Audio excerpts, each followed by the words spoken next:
Igang ang paglasorbo, hantay kong yunan. Ang kababaihan nga tanawan na iti. Nagpakita nga may dagiap, hirakapas, manigurot, makatindog utro, bisan hinano kakuri nga kabutan. Tungod ang bagyong Yolanda, naghatag hinihan leksyon ng mga kababaihan, maningkamot nga mabalik ang dati nga pakabuhi. Kinarawat nira, bisan makuri na ang ira kabutangan, naging basihan nini para haira, maging makusog at tubangon ang nga tanan nakakurian nga naulpot haira.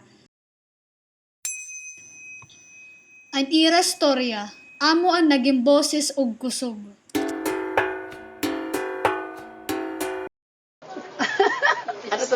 Storm surge. Diri damuan diri maram. Untagin siri nga pamakwit mo kay tidal wave ini. Tidal wave. Dako ini nga tubig. Amo unta to diri damo namatay. Kay makarida mga to kunain ang bukid. Asya. Yan, mga 5:30, start na ito ang hangin, makusog man dayon. Hasta ito nga sige na, mga siguro ko, mga tubtub na kudto. Andi dahan, makusog-kusog na mga an bagyo, tapos makusog ang hangin, nagkakilabog na ang amon mga atop. Sagsagan ng Bagyong Yolanda, kami po ay nasa isang evacuation sa isang paaralan. Paano mga kalalakihan, umakyat muna yung isa doon para tinuha ang mga bata, then sunod-sunod na kami umakyat. Pero nung talagang paakyat na kami doon sa bubungan, ang nakakaano naman nito, nakakagulat, nakakataranta, ang mga ahas naman ay nagbiglang nagsulputan. Yung para rin bang gusto nilang magsilikas din, nakikipagsabayan pa sa amin umakyat doon sa taas. Doon kami, pansimulan nandun kami sa bubungan. Ewan ko, kita nga nila sa akin. Eto, isang pamangkin ko, sabi nga nila, ay, andun na si auntie, yung parang, boreless na eh. Kasi yung ng hangin, bugso ng hangin. Eto, kung minsan na nahubaran na ako.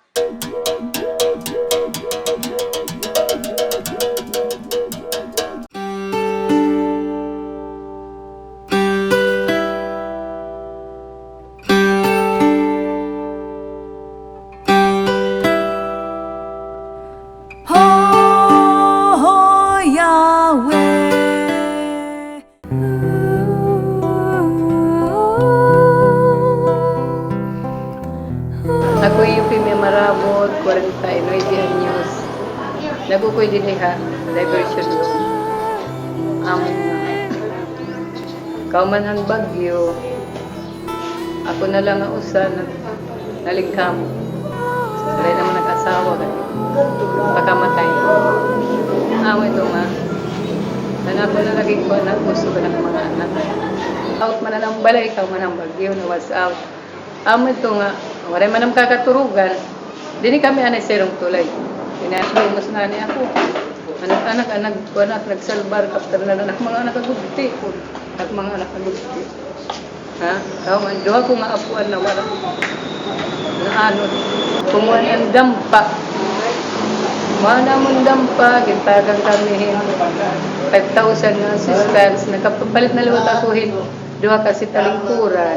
Ito nga, akong baga igin roll. Ito nga baga nakadugang-dugangan na akong lingkuran.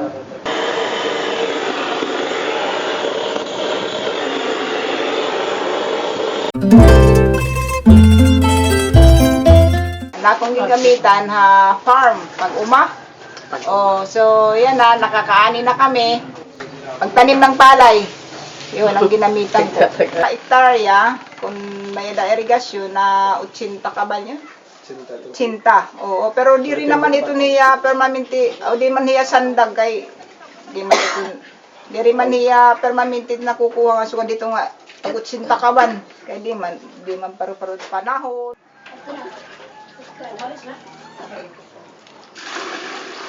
Kuwari tanom na mo niya na may kami kanang pasig garden. Alam mo ko dito corn, mais. Inumpisahan ito ng mga magulang namin. Tapos, ito na rin namin sa hanap buhay rin namin. Mga 20 years na. Ini nga apon pagkabuhi, di kang inihinak mga kag-anak, ginsunod dahil gyapin namon. Kay da ako manan bulig ya paamon niya. Tapos da ako gibit bulig it akon mga anak. Waray ko man iba nga kuan play and housewife man la ako para maasikaso ko tak mga anak mababantayan ko gihap amon dili nagpakabuhi nga ginikuan hiya. Kay da ako mangulit bulig ha amon.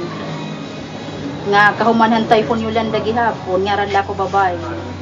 Nga niguro gihapon ako maka-recover gihapon kami han amon panginabuhi kay sugad yan nga kaumanan bagyo baga pera na kaman suray naman gyap relief kung maginukoy ka wala di kukanting mga anak pagkuan pakaon gihap mga bado na eskwelahan an mga kinahanglan nakaahon kami kay damo man mga bumulig hamon yung mga NGOs nagatagin mga relief mga livelihood amon na sarili ang nagkuan ini nga para makabalik kitang hanap buhay. Usala ko nga babae, waray ko man mga pagkabuhi para makabulig pa kitang asawa. May da ko man experience siya panhimo ini nga mga daba. Kay nakakabulig man gabi nitang pamilya hiya. Amo nakakayahan niya panhimo hini. Balik daw kay di paghimo la nga mga patsiya. Kay da mo magudi na mamalit gihapon bisan mo ng bagyo. Kaya iba nagkabubungan niya mga patsiya. Tapos amo dabo na lod na mamalit. Amo naghimo la tagi ng utro kay muray naman relief para kay makapalating bugas. Ano rasura gyud mga anak. Kakabulig pa eskwelahan niya katangan mga paralito.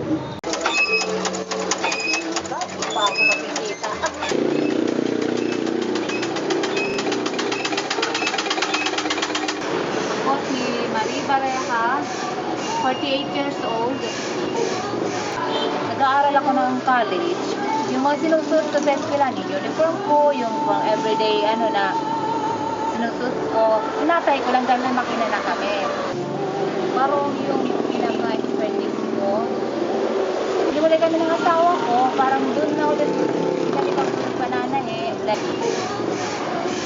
Dati, lamang pag-iyo, nagtindahan na talaga ako, tapos nananahilan lang ako. Nang umagyo, wala yung kabuhayan ko. Nagtipon-tipon na yung grupo namin ng dampa dahil dati hindi kami masyado organized. Pagkatapos ng bagyo, lagi na kami nagpapatawag ng meeting sa grupo namin. Dumami na kami ng dumami. Tapos nagbigay ng mga tulong, yung dampa, like, pati cash. Kaya ito nang ginamit ko para mag-umpisa na naman sa mananahimang pagtinda.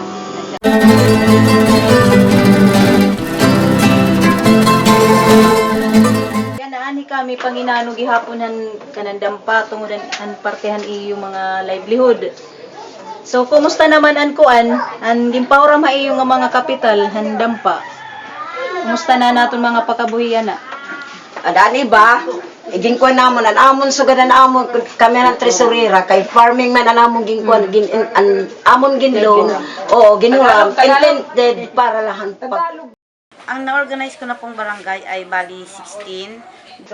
Before kasi, before Yolanda kasi, na mayroon na yung dampa, nakapasok na rito yung dampa. Ang status talaga dito, before Yolanda, ang mga kalalakihan lang ang nagkakapaghanap buhay. So, kaming mga babae naman, so ano namin dito, since na pumasok sila at nag-organize nga, para magkaroon naman kami ng chance na makapaghanap buhay. Hindi yung puro lang kami, baby, padidi, amoy mansanilya na lang kami, amoy mapanghi. Lagi mong baby.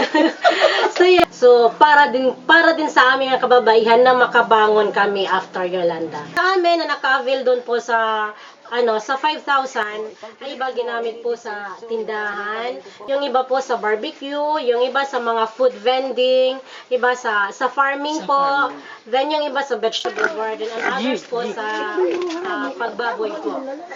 Pasasalamat din po namin na, kumbaga, mula sa pagkakadapa namin mula sa Typhoon Yolanda, inaalalayan po niya kami hanggang sa makabangon po kami. Yun po sa pamamagitan po ng livelihood na binigay niya po sa amin na 5,000 na hanggang ngayon po yung 5,000 inaro-rolling na existing pa rin po yun. Nagkaisa-isa kami mga kababaihan na ipagpatuloy kung ano po yung nasimulang layunin po ng dampa para sa aming mga kababaihan. Ang ginawa ko, nagpaalam ako sa mga anak ko pumunta ako ng Maynila. Ah, Kasi nakipagsapalaran ako doon. Opo, Talagang para maipaalam ko sa kanila dahil wala nga pong komunikasyon. Doon po ako sa evacuation namin. Parang tulala po ako kasi nakita ko po kung ayoko mayak.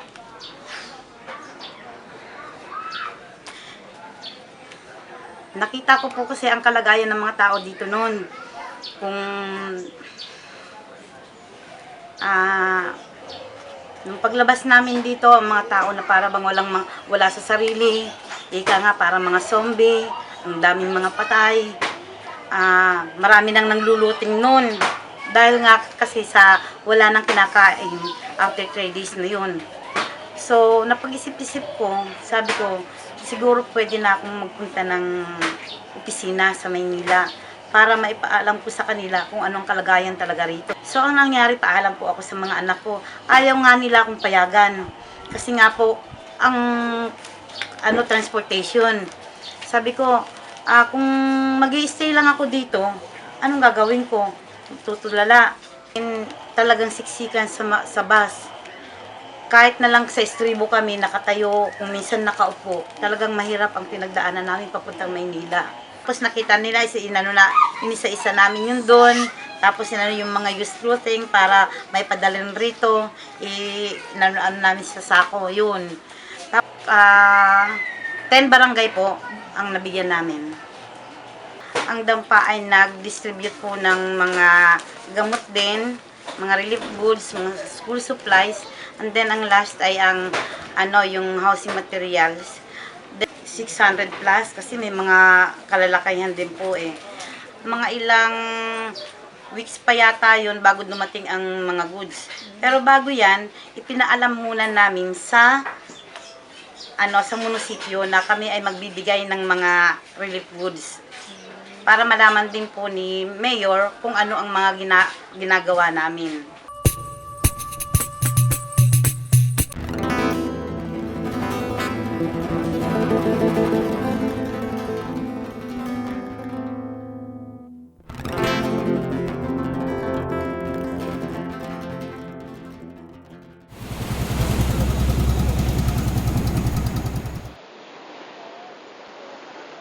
An pinagkukuhaan pakabuhi nga murulayan han kabataan. An baybayan han bislig in makatambal han mag-ul-ul nga panghitabo. Ako si Sol Maravillo, taga Bislig. Isa ko sa membro sa Dampa. Ang experience ako sa Baguio, tubig, taas kayo niya. Kami na makwit mi sa kabuhin na kumbana din. Nalumos sa kumbana sa tubig. Nakasaka pa sa labi niya nahulog. Hindi siya kamumulang nalumos. Nga rin minang 1 minang luting mig mga kahoy-kahoy dito sa kanipahan niya mong magpayag mo ni isa mong gipayag-payag diri.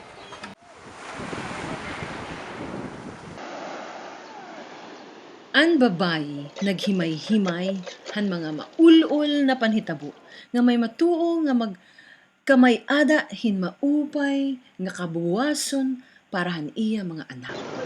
Ako si Estrella Coronado, 30 anyos, fish dryer o fish vendor. Kami mag-asawa. Nagpuyo sa Barangay Bislig, Tanawan, Leyte. Among balay diha, nagkakuha ng taon na ito. Siminto sugod diri balay, nakapluring na guti. Tapos after 3 days, usa lang kasugan ni Yolanda. Mga minuto lang guba. Tapos kita nila, ang balod nga dagko, nga tulo na pasunod. Tapos nanagan sila nga ito, ruba ini, nga tanan, hangin, igo sa hangin. Dili masabot kung asa may padung. Basta ako importante na ako mga anak. Kaya ang tubig ng kuha naman. Napaw naman siya sa kuhan, tapos kusog lagi kayang tubig. Sa luyo, ningon po, tapos pumulupad, tupat, tayo po mitanan kaya tumanansim. Man po nila mo nasugda na pangabuhi, tapos pamulad.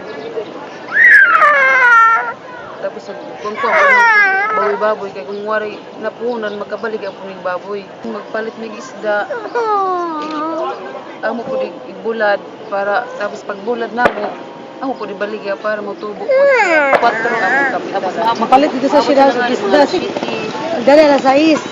Nga ikuan og mga 2 ka oras kay tasik. Nga sa usa ka banyera Nga kasi pito ka mobil.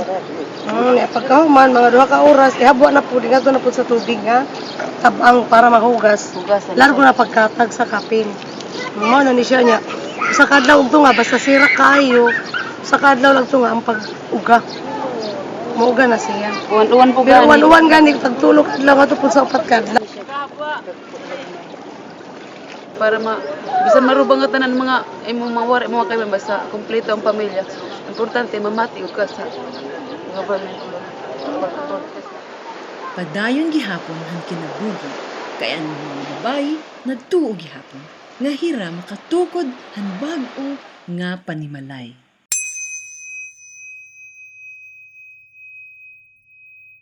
Amu began say ganta, kau ganta terino, ganta udoror dogot, diyoy gonoy tulala, tulala berension, minem selene dogot. Amu began say ganta, kau ganta terino, ganta udoror dogot, diyoy gonoy tulala, tulala berension, minem selene dogot.